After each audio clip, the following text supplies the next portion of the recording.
So hello guys, welcome back my new channel. आज हम इसमें देखेंगे कोशिका के पार्ट 2 में देखेंगे कोशिका क्या होती है, कितने प्रकार की होती है, इसके बारे में हम जानकारी प्राप्त करेंगे। हमने पिछली क्लास में देखा, आप पार्ट 1 हमारे चैनल पर देख सकते हैं। उसमें हमने देखा सबसे बड़ी, सबसे छोटी, सबसे लंबी, मानव में सबसे बड़ी, मानव में सबसे छोटी कोशिका, उसके सभी खोजकर्ताओं के बारे में तथा कोशिका सिद्धांत के बारे में। अब हम देखेंगे कोशिका होती क्या है। तो कोशिका ये क्या है, ये कोशिका ये क्या है।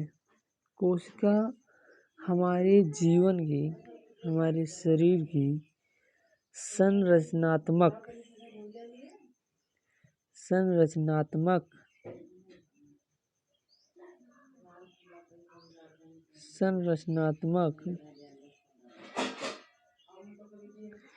एवं क्रियात्मक इकाई है।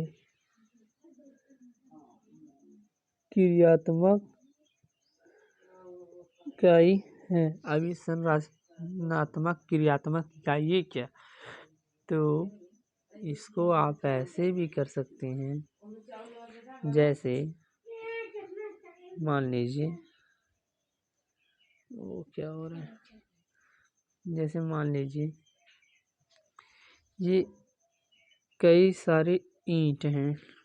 एक ईंट है, 2 ईंट है, 3 ईंट है। जब ये ईंट मिलते जाएंगे तो दीवार बनेगा। तो क्या बनेगी, तो दीवार बनेगा। अब ये कई दीवार जब मिलेंगी, इधर से भी, इधर से भी, इधर से भी, तो एक रूम बन जाएगा। कई रूम मिलेगा ऐसे ऐसे, तो एक घर बन जाएगा। तो इसी प्रकार से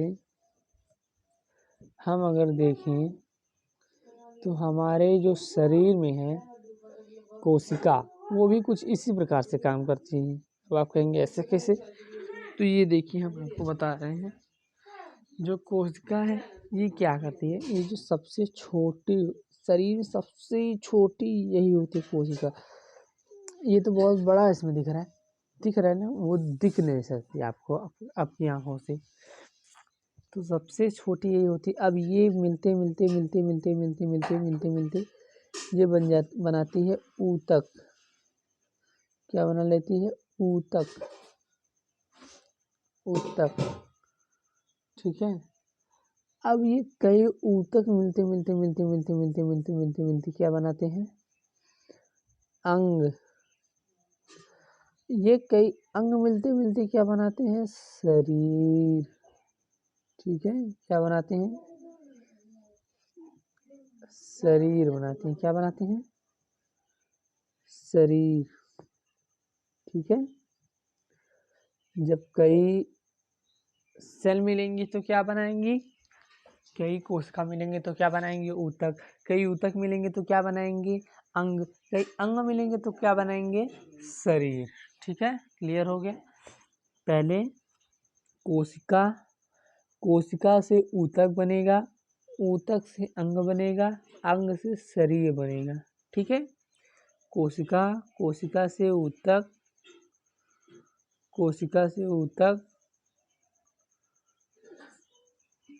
ऊतक से अंग, अंग से शरीर। क्या, कोशिका से ऊतक, ऊतक से अंग, अंग से शरीर। ये जैसे जैसे मिलते जाएंगे वैसे वैसे इसकी क्रिया होती जाएगी। तो यही इसमें कहा गया है।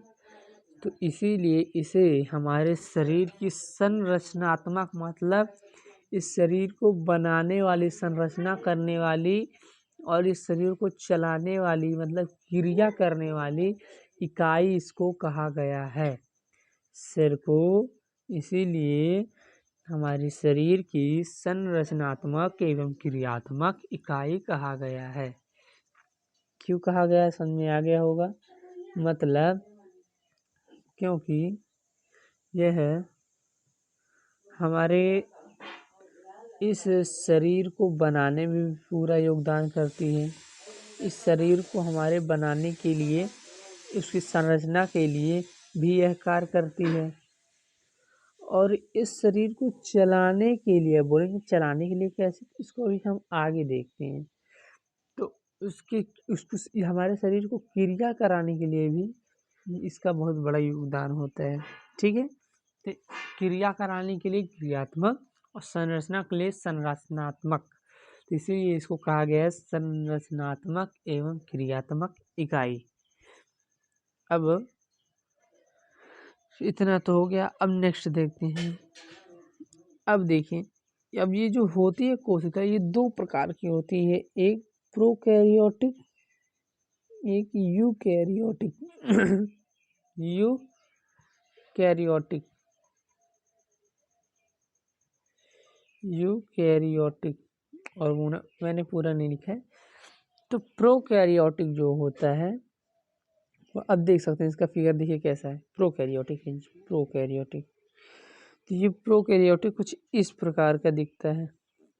ठीक है, कुछ इस प्रकार का। क्यों? इसमें जो है ये पूरा डेवलप्ड नहीं होता है, क्योंकि इसमें केंद्रक नहीं पाया जाता है। इसमें केंद्रक नहीं पाया जाता है, इसमें माइटोकॉन्ड्रिया नहीं पाई जाती है, इसमें और मतलब सेल्स के बहुत सारे अंग नहीं पाए जाते हैं। यानी इसको कह सकते हैं जिसमें माइटोकॉन्ड्रिया तथा शरीर के कुछ तथा सेल के कोशिका के कुछ अंग उपस्थित ना हो, और वह कोशिका पूरी तरह से विकसित कोशिका ना हो, विकसित कोशिका ना हो, उसे हम कौन सी कोशिका कहेंगे? प्रोकैरियोटिक। कौन सी? प्रोकैरियोटिक। अब देखिए प्रोकैरियोटिक हो गया। अब देख सकते हैं इसमें पूरा फिगर हमने दिया हुआ है। प्रोकैरियोटिक हो गया। क्या होता है प्रोकैरियोटिक में? ये पूरी तरह से विकसित नहीं होती है। क्या होता है? ये पूरी तरह से विकसित नहीं होती है, और इसमें माइटोकॉन्ड्रिया तथा सेल के कुछ अंग नहीं पाए जाते, मतलब जो पूरी तरह से विकसित ही ना हो, जो पूरी तरह से बड़ा ही ना हो। अब यहाँ पे देखिए इसमें दिया है प्लास्मिड रोम। ये देखिए ये कुछ ऐसे कांटों जैसे ऐसे ऐसे होती है, और ये जो राइबोसोम होता है, देखिए ये छोटे छोटे छोटी छोटी जो है ना, ये दिखाया है इसमें, इसे द्रव में ऐसे होता है, ये भरा रहता है, ये जो पानी जैसा है इसमें, ये पानी जैसा जो आपको दिख रहा होगा, ये होता है कोशिका द्रव। इसमें कई लेयर्स होती हैं। तो कोशिका एक होती है सबसे नीचे कला, फिर कोशिका भित्ति, फिर कैप्सूल जैसे, ये इसका एक कवर जैसे बना होता है। कशाभिका, इसकी एक पूंछ ऐसी निकली रहती है, जिसको क्या कहते हैं? कशाभिका कहते हैं। और इसके बीचों बीच में क्या पाया जाता है? डीएनए। क्या पाया जाता है? डीएनए। और इतना ही इसमें है। देखिए और पार्ट्स इसमें नहीं है। लेकिन अगर हम बात करें यूकैरियोटिक कोशिका की, तो यूकैरियोटिक कोशिका में आप देखिए पार्ट्स ही पार्ट्स हैं। ये पूरी तरह से विकसित होती है, तथा इसमें देखिए सभी पार्ट्स पाए जाते हैं। ये प्लाज्मा झिल्ली, इसकी सबसे ऊपर क्या होती है? प्लाज्मा की झिल्ली होती है। और इसके बीच में ये देखिए जो ये दिख रहा है छोटा छोटा, ये होता है लाइसोसोम। ये बहुत खतरनाक होता है, अभी आपको आगे बताया जाएगा। और ये देखिए जो ऐसे इसमें कुछ ऐसे ऐसे दिख रहा है संरचना, ये होता है हमारा राइबोसोम। और माइटोकॉन्ड्रिया कुछ ऐसे होती है, राजमा आपने देखा होगा उसके आकार की, या काजू मान लीजिए, ऐसी होती है। और इसमें होते हैं खुरदुरी अंतर्द्रवी जालिका। ये क्या होती है? खुरदुरी अंतर्द्रवी जालिका। ये होती है केंद्र के किनारे किनारे, ये होती है। एक खुरदुरी होती है, एक सॉफ्ट एकदम मुलायम होती है। और इसमें भी देखिए कोशिका द्रव इसमें भी होती है, जो पानी जैसा भरा है, ये कोशिका द्रव है। ठीक है, और इसके पूरी कोशिका के सेंटर में क्या पाया जाता है? केंद्रक। और इस केंद्रक के ऊपर होती है केंद्रकीय झिल्ली। और ये देखिए चिकनी अंतर्द्रवी जालिका। ठीक है, अभी चिकनी है और यहाँ देखिए खुरदुरी है, यहाँ देखिए खुरदुरी है, यहाँ देखिए चिकनी है। ठीक है, और इसके बीच में भी ये भी पाया जाता है, इसका एक पार्ट है गाल्जी उपकरण जिसे कहते हैं। क्या कहते हैं? गाल्जी उपकरण। इसके थोड़ा सा नीचे ही पाया जाता है हमारा तारक केंद्र। क्या? तारक केंद्र। तो इसीलिए इसको पूरी विकसित कोशिका,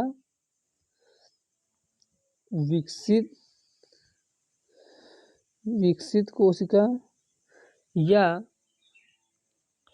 यूकैरियोटिक कोशिका का नाम दिया गया है। यूकैरियोटिक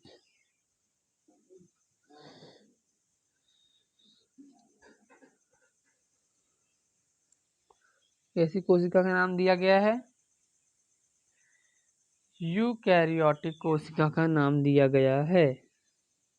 ठीक है, यूकैरियोटिक कोशिका का नाम दिया गया है।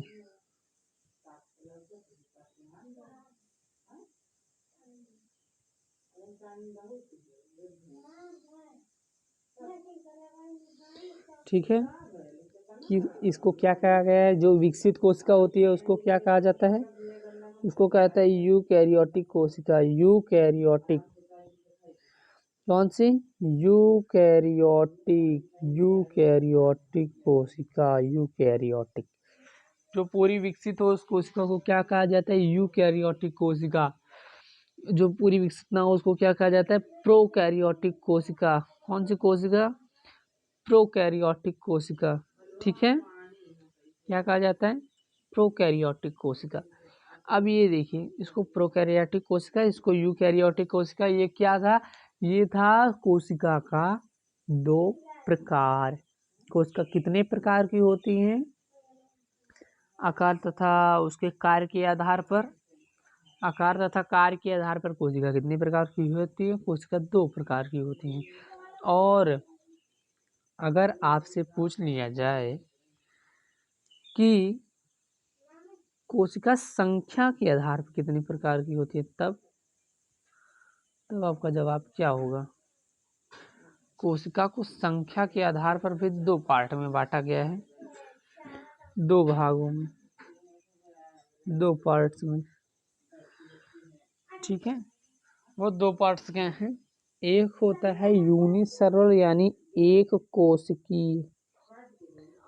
ठीक है, कैसा होता है? एक कोशिकीय।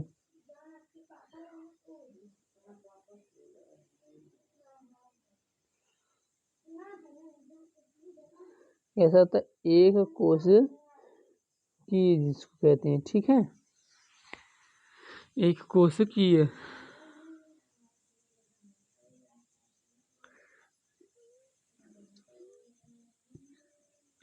कैसा होता है? एक कोशिकीय। एक होता है पहला, इसका पहला होता है एक कोशिकीय।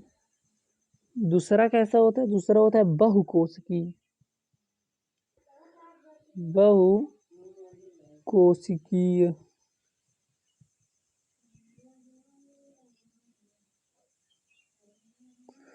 बहुकोशिकीय कहीं कहीं इसको ऐसा लिखा जाता है, कहीं कहीं कुछ अलग तरीके से लिखा जाता है, थोड़ा बहुत कुछ होते हैं बहुकोशिकीय। ठीक है, एक होता है बहुकोशिकीय। कितने कितने होते हैं? संख्या के आधार पर। कोशिका संख्या के आधार पर कितने प्रकार की होती है? कोशिका संख्या के आधार पर दो प्रकार की होती है। एक होता है एक कोशिकीय, एक होता है एक कोशिकीय, एक होता है बहुकोशिकीय। कैसा होता है? एक कोशिकीय, बहुकोशिकीय। कैसा? एक कोशिकीय, बहुकोशिकीय। और आपसे पूछे उसकी क्रिया तथा आकार के आधार पर। क्रिया तथा आकार के आधार पर कोशिका दो प्रकार की होती हैं। क्रिया तथा आकार के आधार पर कोशिका दो प्रकार की होती हैं, प्रोकैरियोटिक और यूकैरियोटिक। कितने प्रकार की? दो प्रकार की होती है, प्रोकैरियोटिक और यूकैरियोटिक। किसके आधार पर? उसके आकार तथा उसकी क्रिया के आधार पर। और संख्या के आधार पर कितने प्रकार? संख्या के आधार पर भी दो प्रकार की होती हैं, एक एक कोशिकी, एक बहुकोशिकी। अब आते हैं हम इसके अंग पर। तो इसका जो हमने पहला अंग लिया है वो है माइटोकॉन्ड्रिया। क्या है? माइटोकॉन्ड्रिया है, ठीक है। माइटोकॉन्ड्रिया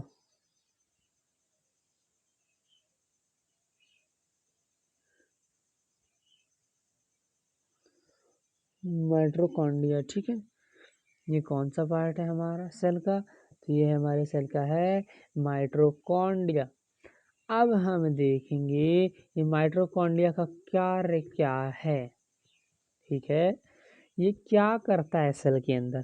तो इसका काम है, ये पहले तो ऑक्सीजन जो हम लोग लेते हैं। अरे ये वर्क क्यों नहीं कर रहे हैं? इसका काम है जो हम लोग ऑक्सीजन लेते हैं O2, उसको ये लेता है अपने अंदर। उसके बाद फिर ब्लड को लेता है, उस ब्लड का फिल्ट्रेशन करता है, उसको फिल्टर करता है, फिर यह 38 एटीपी बनाता है। अब 38 एटीपी बनाने के बाद उसको ग्लूकोज में बनाता है,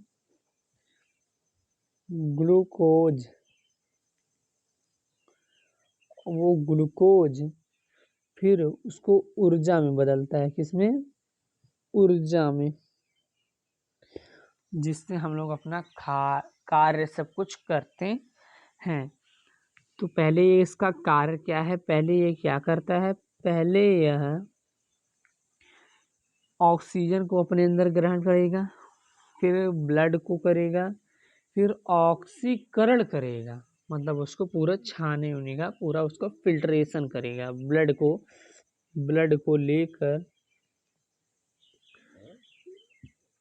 को लेकर उसका फिल्ट्रेशन करेगा, ठीक है।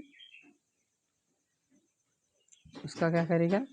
फिल्ट्रेशन करेगा, मतलब ऑक्सीजन को पहले लिया, फिर ब्लड को लिया, अब उसका फिल्ट्रेशन करेगा, मतलब उसका ऑक्सीकरण करेगा। उससे क्या बनेगा? उससे बनेगा 38 एटीपी का निर्माण होगा। अब ये 38 एटीपी जो है ये बनाएगी ग्लूकोज, और ये जो ग्लूकोज ये हमारा ऊर्जा में परिवर्तित हो जाएगा, जिससे हम लोग अपना कार्य सब कुछ करते हैं। तो इसका कार्य क्या आपको समझ में आया गया होगा। पहला पॉइंट है ऑक्सीजन को लेगा, फिर ब्लड को लेगा, उसका फिल्ट्रेशन यानी ऑक्सीकरण करेगा, फिर एक क्या बनाएगा? फिर 38 एटीपी बनाएगा। क्या? 38 एटीपी। फिर अभी 38 एटीपी से क्या? ग्लूकोज बनेगा, और ये ग्लूकोज से क्या? ऊर्जा बनेगी, ठीक है। क्या बनेगी? ऊर्जा बनेगी। आ गया होगा समझ में। पहले क्या करेगा? पहले ये ऑक्सीजन को लेगा, फिर ब्लड को लेगा, फिर उसका ऑक्सीकरण यानी फिल्ट्रेशन करेगा, फिर ये क्या? 38 एटीपी बनाएगा, फिर 38 एटीपी के बाद ये ग्लूकोज बनाएगा। ग्लूकोज के बाद इसमें ऊर्जा का निर्माण होगा, जिससे हम लोग अपना कार्य तथा सब कुछ करते हैं। अब अगर हमारा माइटोकॉन्ड्रिया ना रहे तो कुछ नहीं हो सकता। इसीलिए माइटोकॉन्ड्रिया को ऊर्जा घर कहा जाता है। कोशिका का क्या? ऊर्जा घर भी कहा जाता है। क्वेश्चन में पूछ सकता है कि ऊर्जा घर किसको कहा जाता है? कोशिका के किस अंग को? तो ऊर्जा घर कोशिका के माइटोकॉन्ड्रिया को कहा जाता है। माइटोकॉन्ड्रिया क्लियर होगा। अब इसके बाद देखिए क्या आता है। इसके बाद आता है हमारा गाल्जी काय, जो हमने एक ये लिया है गाल्जी काय। इसका क्या है? इसका काम है कोशिका का परिवहन करना।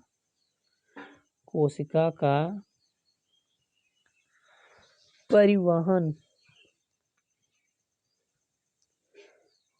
कोशिका का परिवहन मतलब जैसे आपका ये बॉडी है, ठीक है। अब आप ही अपने हाथ से कुछ काम कर रहे हैं 1 घंटे तक कर रहे हैं, ठीक है। 1 घंटे तक आपने इस काम को किया। अब आपका हाथ जो है, आपके हाथों की कोशिका जो है ख़त्म होती जा रही हो चुकी हैं। अब जो है ये आपकी इस हाथ में पूरी कोशिका है, इस हाथ में, ये पैर में है, इस पैर में है, पूरे शरीर में है और मतलब सभी अंगों में है, लेकिन इस हाथ में ये जो हाथ है ये कार्य किया है और इसकी कोशिका जो है वो ख़त्म हो चुकी है, ऊर्जा ख़त्म हो चुकी है। तो अब ये क्या करेगा, इसका काम क्या है गाल्जी काय का, कि जो यह कोशिका होगी आपके पैर में, कहाँ होगी, यहाँ आपके पैर में होगी, पैर में। अब इसको ये क्या करेगा, इसको यहाँ पैर से उठाते निचोड़ते हुए आपके हाथ में ले जाएगा, इस हाथ से निचोड़ते हुए इस हाथ में लाएगा, इस पैर से निचोड़ते हुए इस हाथ में लाएगा, मतलब सब जगह से निचोड़ के यहाँ पे लाके रख देगा, इस हाथ को दे देगा, लो तुम करो अपना काम। तो जब ये सभी जगह से एकदम निचोड़ हो जाएगा, कहीं भी कोशिका हमारे शरीर में नहीं रह जाएगी, मतलब रहेगी तो, लेकिन मतलब ऊर्जा उसकी खत्म हो चुकी होगी, तब हम एकदम थक जाते हैं, तब हम कुछ नहीं कर पाते हैं, ठीक है। तो ये क्या करती है, ये कोशिका का परिवहन करती है, जहाँ कोशिका की जरूरत होती है वहाँ कोशिका को पहुँचाने का कार्य करती है, उसको संतुलित बनाए रखने के लिए, उसको उसका कार्य करने के लिए। अगर मान लीजिए अगर ये कोशिका ना हो, तब आप क्या करेंगे, तब आपका कैसे कार्य होगा, कोशिका हमारी तब कैसे कार्य करेगी। मान लीजिए अगर कोशिका के अंदर गाल्जी काय ना पाया जाए, तो अगर आप ऐसे खड़े हैं, आप ये हाथ से कुछ कार्य कर रहे हैं, करते जा रहे हैं और इस हाथ की कोशिका खत्म, दूसरी कोशिका नहीं आ पाई, गाल्जी काय अगर नहीं है तो, ठीक है। तो दूसरी कोशिका नहीं आ पाई, तो वो बताइए, जब नहीं आ पाएगी तो आपका हाथ क्या होगा, एकदम ढीला पड़ के गिर जाएगा, कुछ नहीं, जैसे लकवा मार देगा, ठीक है, क्या हो जाएगा, लकवा मार देगा, गिर जाएगा, कुछ नहीं कर पाएगा। तो इसका काम यही है गाल्जी काय का, कि कोशिका को एक जगह से दूसरी जगह, मतलब यहाँ से यहाँ, मतलब एक पार्ट से बॉडी के दूसरे पार्ट में ले जाना, जहाँ उसकी आवश्यकता हो, जहाँ कोशिका को ऊर्जा की आवश्यकता हो, वहाँ पे उस ऊर्जा को ले जाना, उस कोशिका को ले जाना किसका काम होता है, गाल्जी काय, किसका, गाल्जी काय। अब थोड़ा इसकी फिगर में हम देख लेते हैं, इसमें जो छोटे ऐसे जो, ये जब ऐसे मुड़ा है, ये इसके बीच में जो जगह है इसको क्या कहते हैं, ल्यूमेन, क्या कहते हैं, ल्यूमेन। अब इसके जो है, ये पूरी पाइप पाइप ऐसे दिख रही है आपको, इसके ऊपर देखेंगे छोटा छोटा एक गोल गोल है, इसको कहते हैं संक्रमण पुटिका, क्या कहते हैं, संक्रमण पुटिका। ये जो इस आकार का कुछ बना है यू आकार का, इसको कहते हैं शीर्ष भाग, क्या, शीर्ष भाग। और ये जो ऐसे दीवाल दीवाल ऐसे मुड़ी है इसकी, इसको कहते हैं सिस्टर्नी, क्या कहते हैं, सिस्टर्नी, ठीक है, सिस्टर्नी कहते हैं।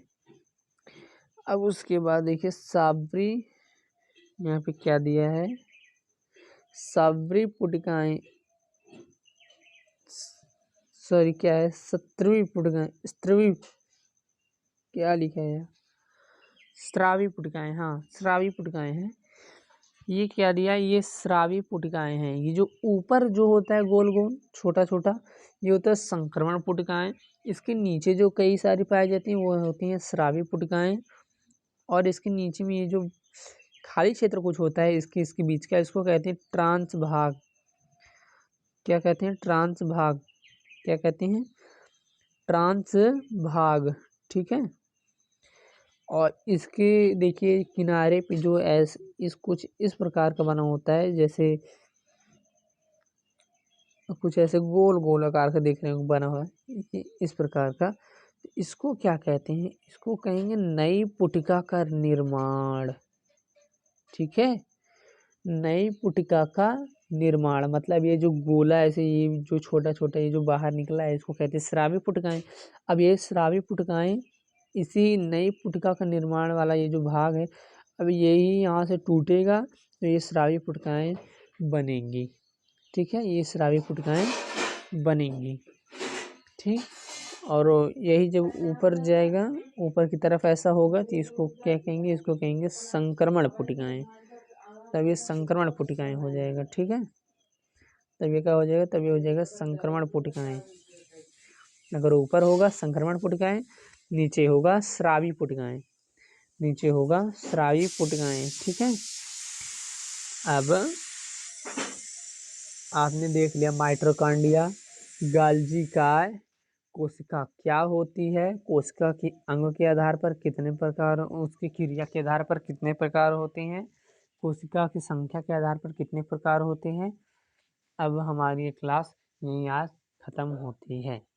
अगर आपको क्लास पसंद आई हो तो लाइक, हमारे चैनल को सब्सक्राइब जरूर कर लीजिएगा। जय हिंद।